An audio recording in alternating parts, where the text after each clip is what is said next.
Next, I'd like our panelists for the panel titled Bright Spots in International Climate Leadership to join me on the stage, please.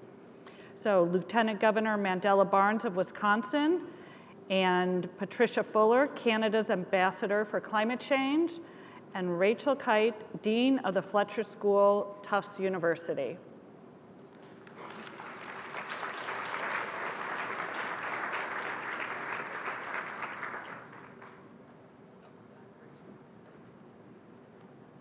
How's that going?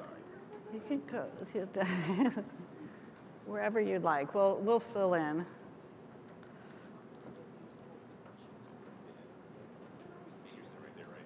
Either, yes, I can sit here and there we go. Okay.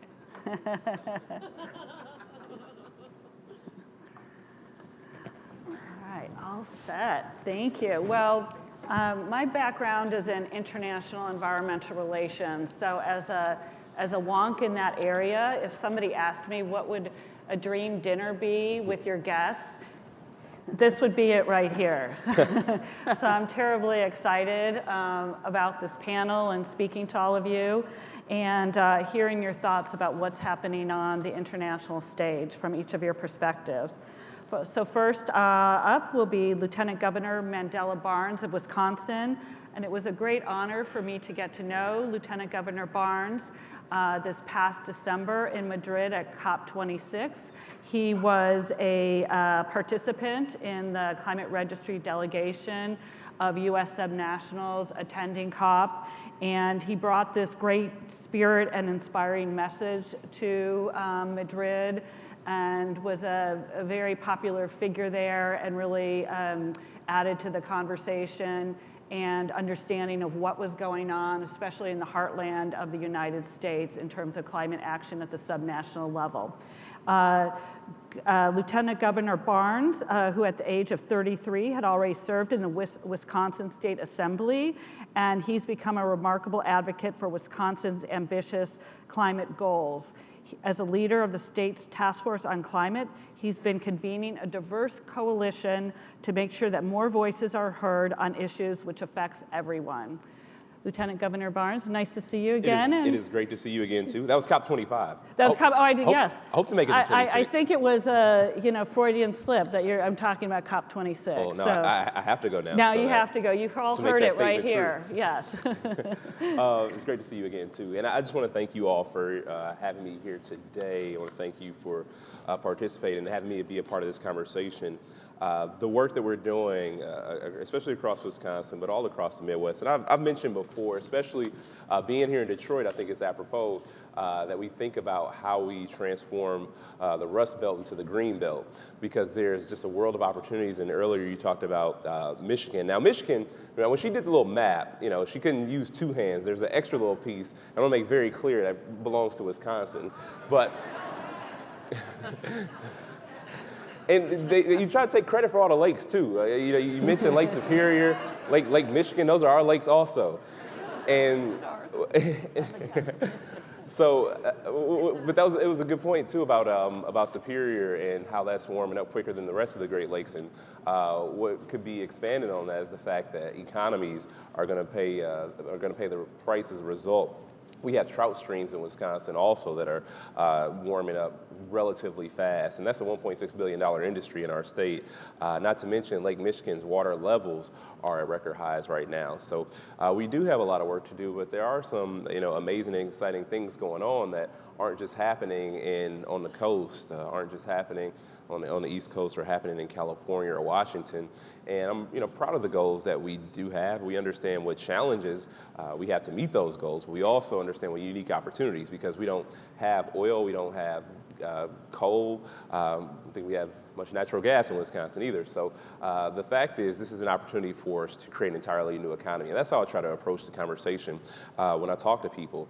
And you look at the larger or I would say the more ambitious, climate movements is led by young people, as any other social movement has been throughout the world's history. But you also see a lot of younger elected officials who are stepping up and putting climate at the forefront, putting climate as the leading issue in their entire platforms. And I'd be remiss if I didn't mention Andrea McClellan, who's here. She's on the City Council in Norfolk, Virginia.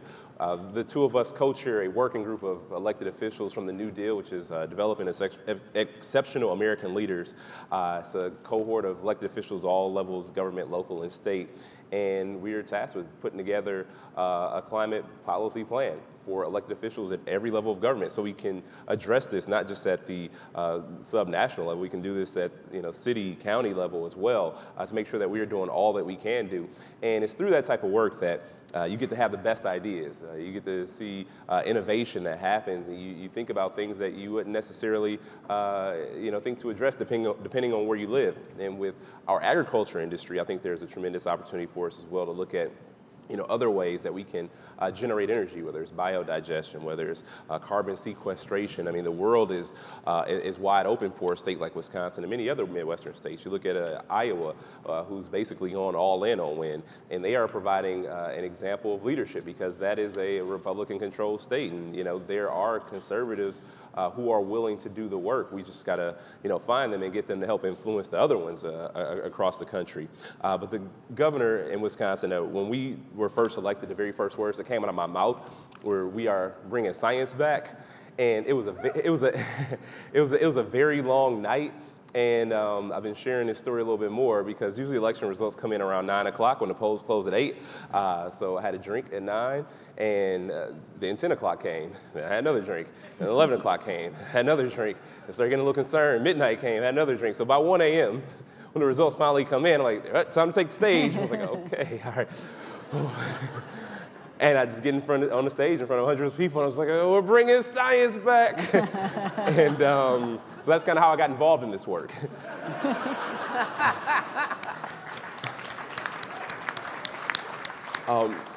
But, unfortunately, unlike in Iowa, we don't have the legislature on our side that's going to help us move this agenda. So all the work we've been doing has been through executive order. The governor created a new position, or a new office, I should say, the Office of Sustainability and Clean Energy.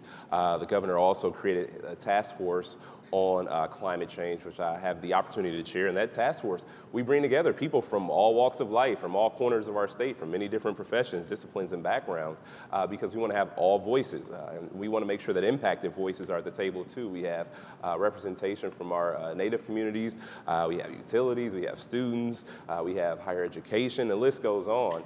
And I always want to encourage people too, when you put together these tables, we need to be very conscious of who sits there, because many times we don't have the impacted voices at the table. I've been at many meetings where we'll have discussions about poverty, and everybody at that table has a decent salary, or been in rooms where we talk about homelessness and nobody's experienced homelessness, addiction, the list goes on and on and on. So we want to be very intentional about the people that we bring together to have this conversation, and that table can continue to grow, but we want to make sure that we have all perspectives, or as many perspectives covered as possible. And not to mention the governor's, our 2050 goal was also through executive order. We put it in the budget originally, but they took it out of the budget. That's the kind of hostile, legislature that we're dealing with when it comes to anything that we try to do to combat the climate crisis. That's the response that we get. So through executive order, we're going to do everything that we can, and I think that we have some amazing partners. And through hard work and with so many different local leaders who stepped up and made commitments to address the crisis. I think 2050 is way farther. I think we can get this done by 2035, or if we all do the right thing. It's not going to be easy, of course, but if it were easy, we wouldn't have to do it. And with that said, I think that is my 7 minutes. So appreciate you. Thank you for having me. Thank you. And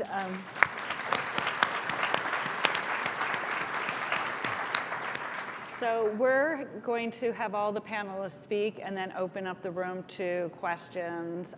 So if you can think about your questions and keep them towards the end, that would be great. So next I'd like to introduce Patricia Fuller, who was named Canada's Ambassador for Climate Change in 2018. She previously served as Ambassador of Canada to Uruguay from 2004 to 2007, and as Ambassador to Chile from 2012 to 2015.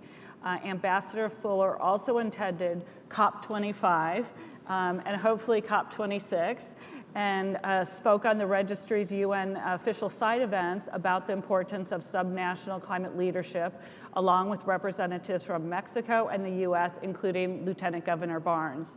So it's an honor to welcome back Ambassador Fuller to the Climate Leadership Conference and a Registry co-hosted event. So please welcome. Thank you so much, Amy. Thank you. Thank you. Thank you. It's a real pleasure to be here. It's great to be once again in the United States. I always say I'm surprised in this role how often I travel to the United States, and not just to the UN, but to places all around that are acting on climate. And so that just goes to show that there's lots of leadership taking place at various levels in the United States. And a special pleasure to be here in Michigan. Michigan is Canada's #1 trading partner, bar none, around the world. So, and that has a lot, of course, to do with the auto industry, which is, as has been said already, central to the climate challenge. And also a state that we share so much water with, and that's also a very important part of our relationship with Michigan. So, real pleasure to be here. And I'd just like to talk to you about what Canada is doing in terms of our commitments on climate change.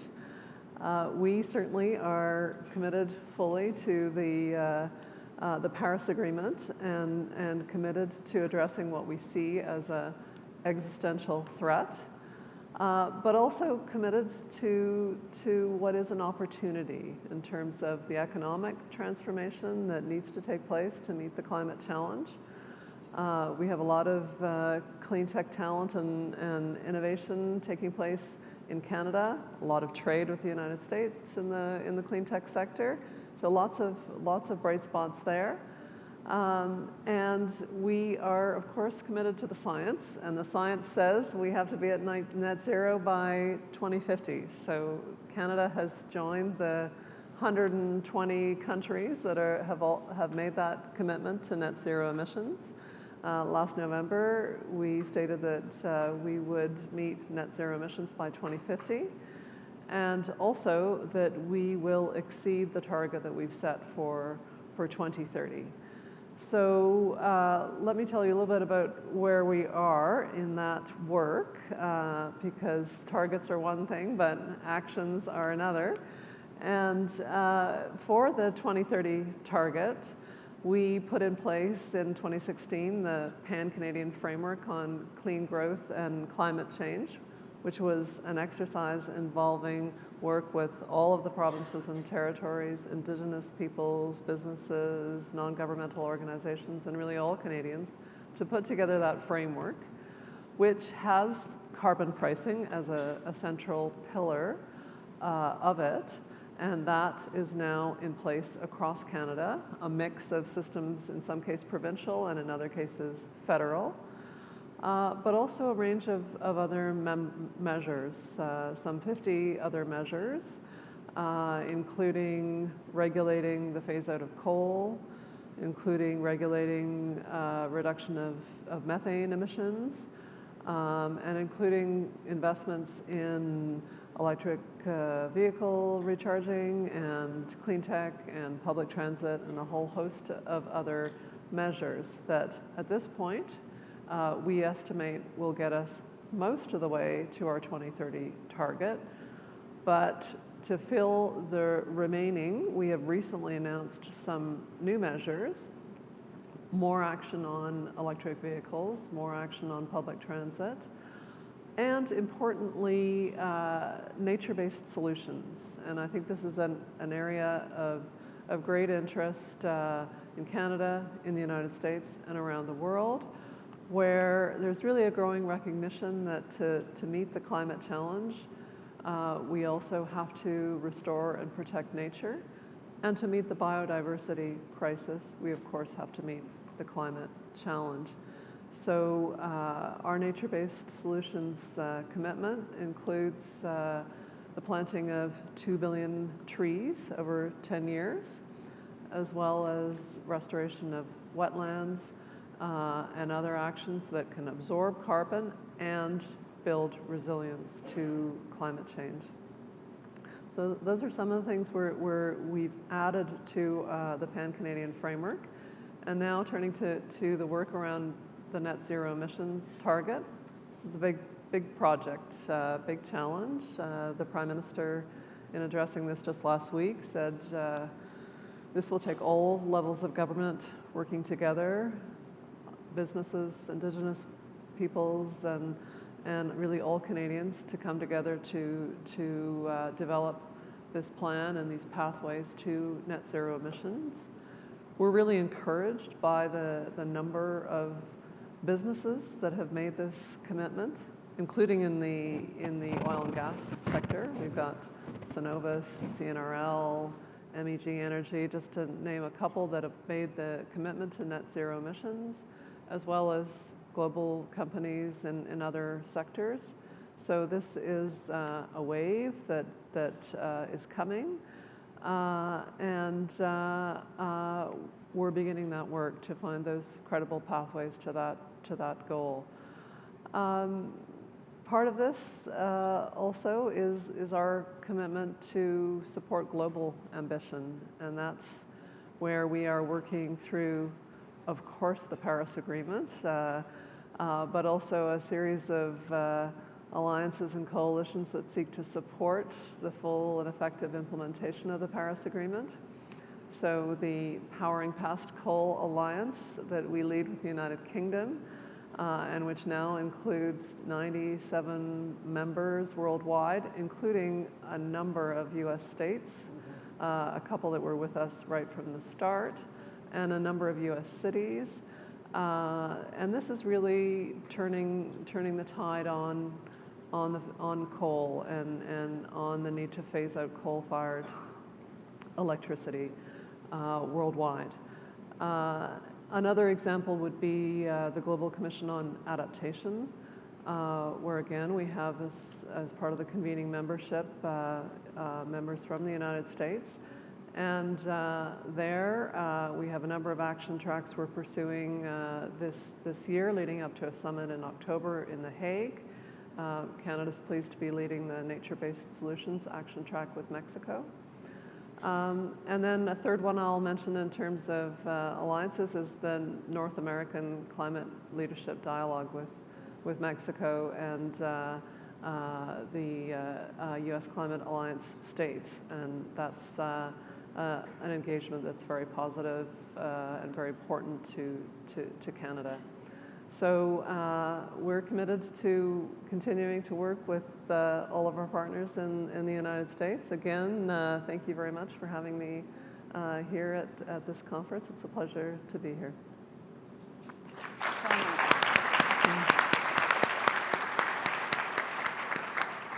Thank you, Patricia. And next is Rachel Kyte, who's Dean of the Fletcher School of Law and Diplomacy at Tufts University. Prior to joining Fletcher, she served as Special Representative of the UN Secretary General and Chief Executive Officer of Sustainable Energy for All. She was also the World Bank Group's Vice President and Special Envoy for Climate Change, leading the Banks Group's efforts to shift its operations and campaign for the Paris Agreement. So I'm very happy to have you with us today, Dean Kyte. Well, thank you very much, and it's always lovely to be in Michigan. When I first moved to the United States a very, very long time ago, I went back to Europe a few times.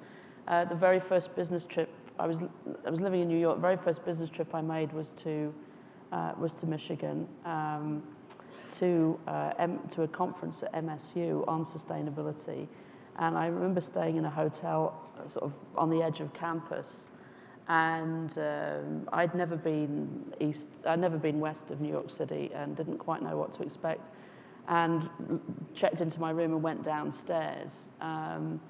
And went into the bar and was a little confused. And there was a Star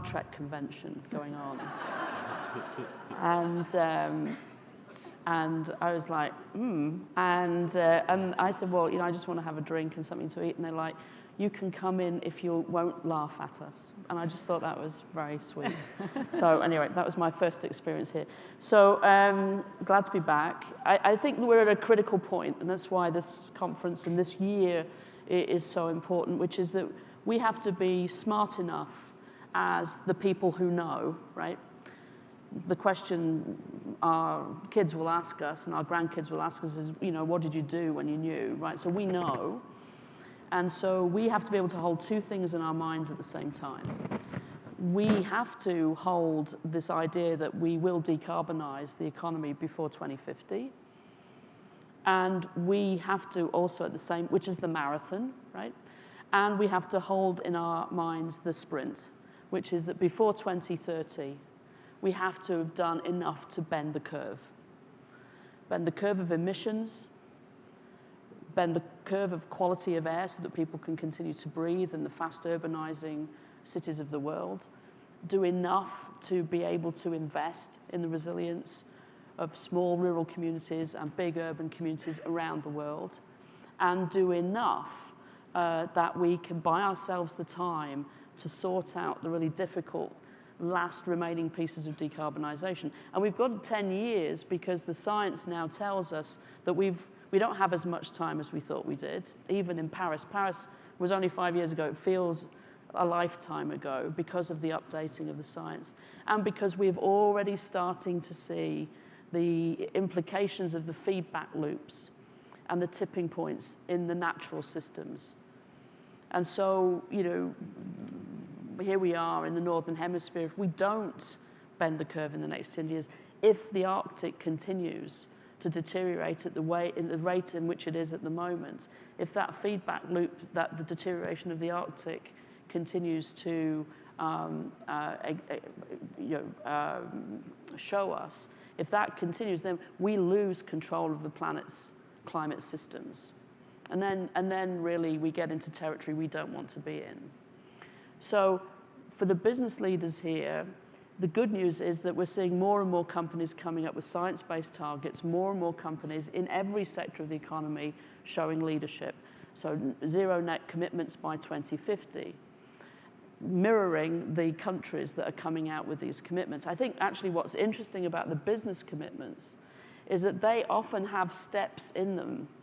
So, where they will be by 2030, where they will be by 2040. And that's in stark contrast to some of the government commitments. Some of the government commitments are zero net by 2050, and they're very vague about where we're going to be by 2030. And actually, there is a lesson to be learned by government from the way in which business says, okay, well, we're going to be here by 2050, working back, where will we be by 2045, where will we be by 2030? So we have to be able to explain why it's really urgent that we do things now, and then what the trajectory is to 2050. And that has to be the basis of the dialogue at the local level, at the city level, at the state level, at the national level, and at the international level. That we have to do both at the same time. We have to be able to sprint, and we have to be able to win a marathon to 2050. I think what gives me hope is that you've seen, even in the first few weeks of this year, the drip, drip, drip from every sector of the economy. You've seen announcements which would have been unthinkable from Microsoft, from BP, from Repsol, and I could go through every sector of the economy. You see the shift in the financial markets. You see the impact of the Climate 100. You see the impact of the investors. Yeah, and the BlackRock announcement got all of the attention. There's so much devil in the detail, we don't yet know whether that will have the kind of traction it could. But the pressure on passive investment to actually start leading rather than following, the pressure that comes from having well over $100 trillion now saying it will be transparent under the TCFD, the pressure that comes from the European Central Bank doing stress testing of national banks, the pressure that comes from 38 central bank governors saying that they are going to start looking at the macro critical risks involved in climate, the pressure that then goes to investors, and then the investor pressure on firms is beginning to show that something is beginning to ratchet up. And so I think we are at a moment where we've got a pincer movement of pressure starting to penetrate very, very early days from the financial markets, and then the pressure that comes from the street.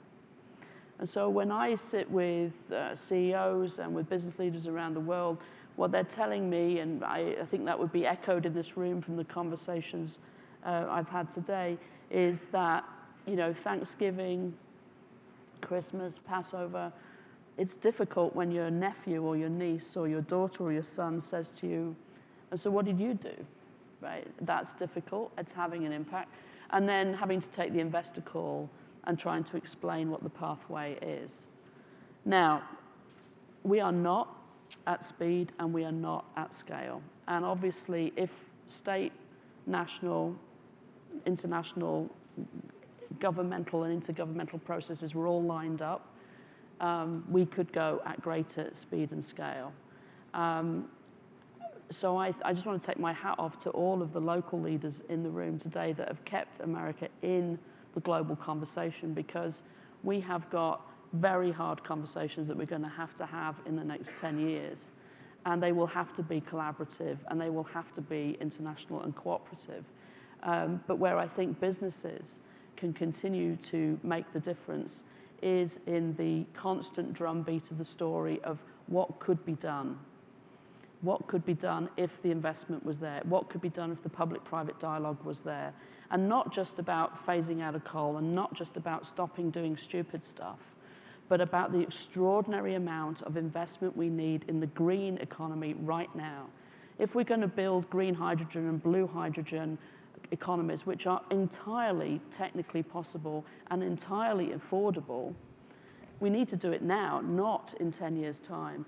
And so there are things that have to happen that go well beyond the green economy. The resistance of political leaders at all levels to talking about the value of infrastructure investment, as opposed to being scared of the short-term cost of it, is something that we have to solve. It's not necessarily just a green economy conversation. I mean, we haven't been investing enough in infrastructure for the last 20 to 25, 30 years. We completely missed all of those years with negative interest rates. We completely missed the green ability to build back better after the financial crisis.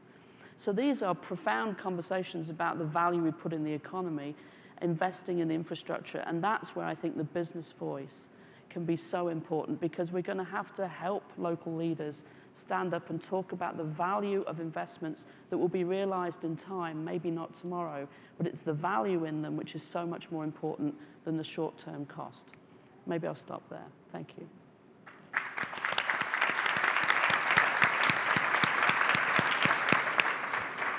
Would any of you like to comment on some of the remarks that were made up here today?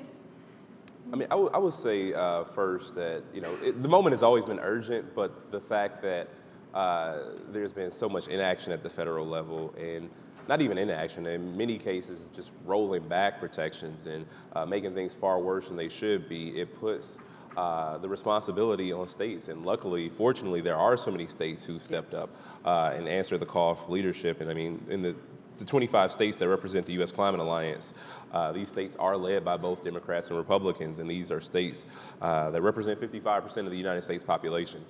These are states that also represent 60% of the U.S. GDP, and this commitment is going to go a long way from these states. We just need to get even more states on board.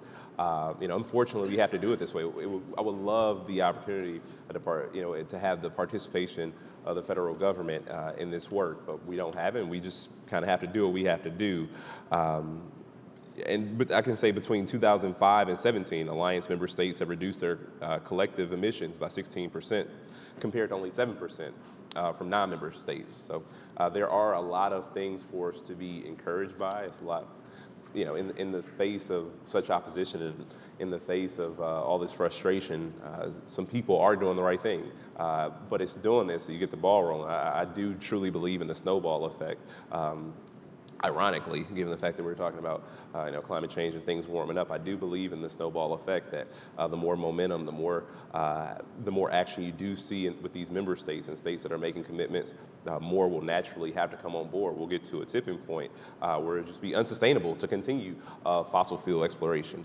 That's one thing we have to do is stop fossil fuel and oil and gas production and expansion, and we have to be cognizant of our populations too. Specifically when it comes to indigenous and native communities, making sure that we are also respecting their sovereignty, as they have been the original leaders on the movement in the movement to protect our environment. Right, wonderful, so true. Patricia, did you want to add anything? Well, maybe just to Rachel's point about it's a marathon and a sprint, and the sprint piece, I did also want to add that Canada fully recognizes the need for greater ambition. We have committed to exceed the target we have for 2030, and we've also committed to set 5-year targets. This will be legislation that we'll be bringing forward that will require the setting of 5-year targets to have those important milestones along the way. Mm-hmm. Wonderful. Well, I do have some questions, but I'm also happy to open up this conversation to the floor since we only have about 15 more minutes. So if there are any questions, can you raise your hand, and we have a microphone coming around the room. If you could identify yourself with your name and affiliation, that would be wonderful. Thank you. Sure. Hi, my name's Nikki Van de Voort, and I'm a graduate student at Presidio Graduate School. And currently I'm doing a case study for a class on climate action plans at the city level. And as we know, there's been some very courageous work done at the city level around climate action planning, but in my research, I'm finding that there tends to be a lot more vision in these plans than actual concrete steps toward implementing sometimes 80 or more recommendations for reducing greenhouse gases in these plans. And so there's a gap in monitoring and evaluation that would lead to better implementation. So I'm wondering if you have any thoughts on how do we bridge that gap? How do we make sure that these plans that are all across the nation are actually getting implemented? I don't have a complete answer, but I do think that, especially when you're dealing at the local level, you are, the ultimate success is when this is truly owned by the communities within the city. And so I do think that some of the really exciting stuff that I see in cities around the world is where you can use data tools to allow people to be able to see what's going on. So everything from using and I think this has been done in Edmonton, in Canada and elsewhere, but using satellite data to be able to see what the heat performance of every building is within the city, and then start talking about, okay, well, how do we want to change that? Handheld methane monitors in the communities of colour and vulnerable communities around refineries and things like that. You put that power in the hands of communities, and then it becomes a much more real conversation about, okay, what do we want to have changed and how are we going to change it and how will we demand that the change actually happens. So I think that the bottom up and the top down meet at the city level, and that's just a partial piece of an answer, but also very happy to take it offline. I would say too, this is just my imagination, is that a lot of cities just want to do something, right? And a big piece of this is just getting a car on the road without necessarily, it just depends on where you are too, right? And the way you explained it just made me feel like, so many places just want to jumpstart something, just want to say and think of everything to be entirely aspirational, with the hopes of truly getting something done at some point. But I think a lot of the attention is just focused, one, on the need to do something and what those things could potentially be. And I can't speak too much to the compliance and follow-up portion, though. Maybe just 2 points to add to that. One is certainly the capacity at the municipal level is something that we recognize has to be reinforced, and we've been putting some money into that through various funds that community level organizations can apply for. In fact, just this morning I met some youth from Windsor who have just received a grant to support municipalities through planning and legal support through the University of Windsor. So those community level supports to capacity, very important.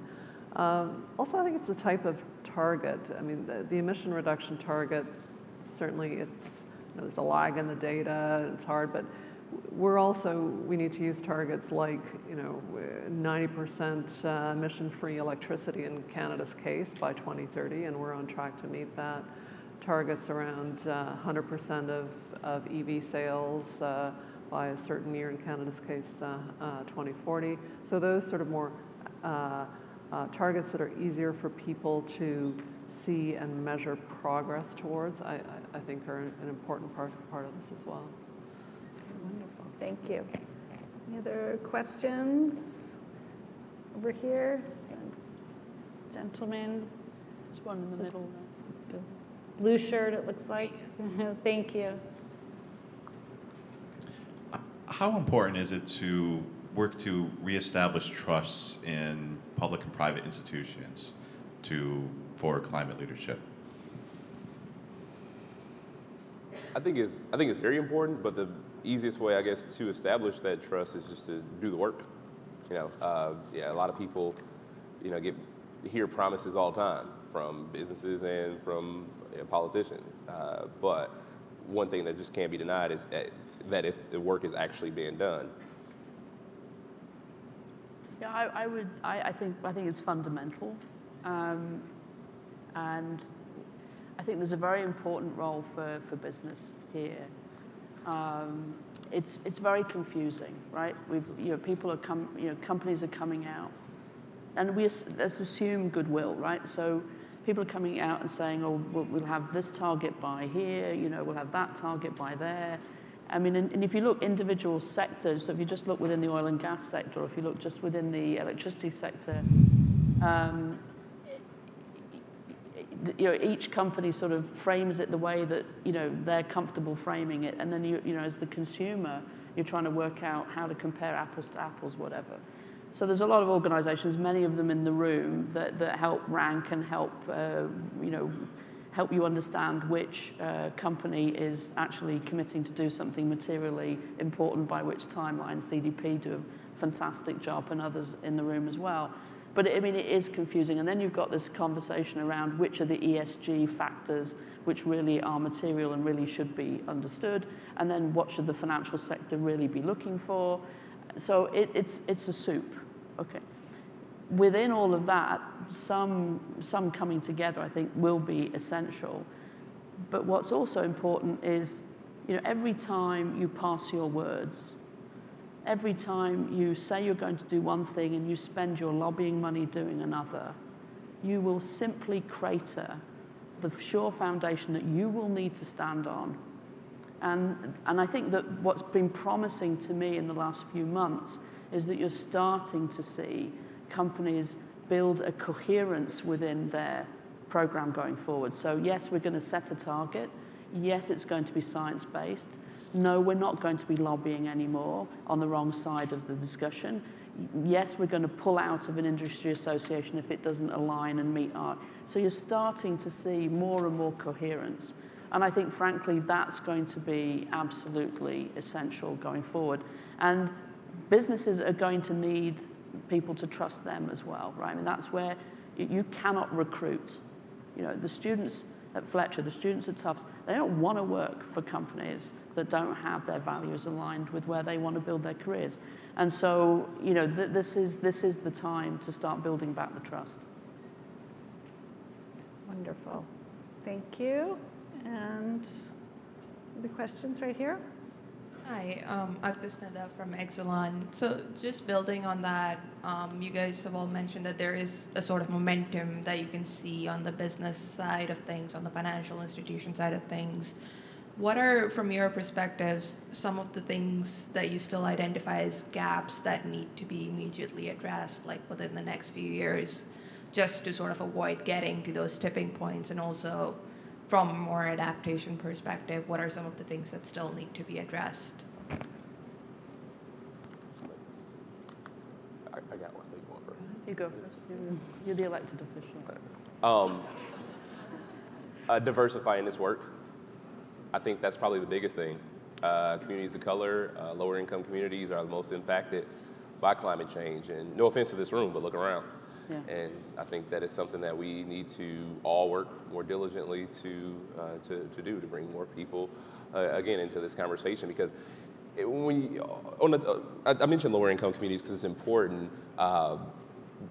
Because although the climate issues impact lower income communities, the fact is if it's really difficult for you to put food on the plate, if it's very difficult for you to make rent every month, this is kind of one of the last things on your mind.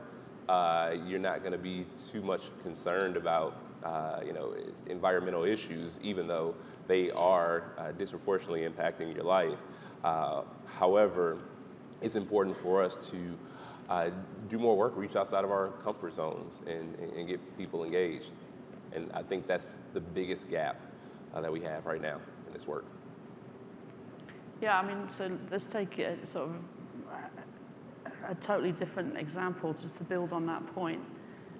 We know that the food system is detrimental to the planet's health at the moment, and the food system isn't feeding people nutritiously. It's very difficult to produce that diet for everybody that is needed for the planet. We also know that the food system, the food that we eat, is the biggest driver in chronic disease. So we've got a food system that's broken. And so we can talk about how to develop a sustainable diet. And in fact, the Eat Lancet diet that was published last year or the end of 2018, indicates how you should be able to move towards a diet that we could all eat that would allow us to live within planetary boundaries. That diet is unaffordable to most people in about 117 countries, and especially to anybody living close to the poverty line. And that doesn't mean it's a bad piece of work. It's a good piece of work, but it means that the hard work is the system reform so that people living on low income in countries like this and people living on low income across Africa and Asia can afford that diet. So having this sort of climate narrative where we're all sort of talking about numbers over here and having the reality of, how do I put food on my plate that doesn't drive my family into diabetes and chronic heart problems, and which doesn't undermine my community and the ability of my future generations to live on this planet. It sounds like an existential crisis. It is, but it's a pocketbook issue. So, but the opportunity to broaden the dialogue by talking about the kind of food we want to eat at an affordable price, then you start winning all kinds of allies that we don't have at the moment. So this is the decade to get our stuff sorted out, figure out what are the least number of most important things that have to be done, and be really brave and courageous in going after them. It's interesting that, the destination gets clear as we think about what net zero emission future can look like. Still lots of work to do on that, don't get me wrong. It's not like it's completely clear, but it is getting clearer, and the part that's less clear is the transition, how we get there, and how through that process we protect workers and communities in what is a significant transformation. So certainly, lots of discussion internationally around just transition. Canada's committed to just transition legislation and so on, but there's a lot more work to do in ensuring that transition is as smooth as it can be. I think we have time for one more question. Is there anybody else? Oh, there's one more over here. I don't know how you can see anything out there. Gentleman is speak. Vincent Chris, the CEO of Elysis. One of the questions I have is, we heard earlier that climate is a local issue. How do you address the fact that you have production in low-cost countries that have huge carbon footprints, and that leads to import of, let's say, low-cost garden tables, and people actually have the choice then. And so on the one hand, there's export of jobs to some extent into the low-cost country, and you import back the high carbon footprint. So this is the carbon leakage question, which is certainly central concern for policymakers, and certainly in designing Canada's carbon pricing system. That was key in terms of setting the levels of emission intensity in various industries around the allocation of output-based permits. So there are design questions and policies that can be brought to bear on that challenge. That's part of it. The other part of it is, of course, bringing along those developing countries in setting targets and in taking on an ambition and in seeing the opportunity that it presents for them in terms of catching the wave of what will be the growing industries and the clean growth areas that we already do see developing countries that are strong in certain industries benefiting enormously from that opportunity. Yeah, so I think just to add to Ambassador Fuller's comments, all eyes on the EU and whatever experimentation with border tax adjustments or whatever proposals they come forward with, all eyes on the EU's summit with China in Leipzig just before the next round of climate talks in Glasgow in November. And, it has to be stated that there need to be forums where this is discussed amongst nations. And so it doesn't help when the dispute panel of the World Trade Organization is non-functioning at the moment because it doesn't have adjudicators. It doesn't help when we have voted into power governments which are turning the other way from the institutions which, however clunky they may be, these are the places where these conversations have to take place. And so there is no way to get out of this mess that we're in without all of us working together. And these are the really difficult issues of diplomacy and of trade negotiation that will have to take place. And they will have to take place in some forum or another. And, at the moment, I think the Gs are pretty strained, G7, G20. WTO is not, exactly at its strongest point. The UN is struggling. This is not the deck that you would want to, the hand that you would want to be dealt, right? And so it really does matter. It really, there is so much you can do from the bottom up, but it really does matter that we have governments that are prepared to sit down, roll up their sleeves and work together. And so therefore it really is important what happens when people go to the ballot box. Final comment? In general or on that question? Either way. I think you covered it pretty well.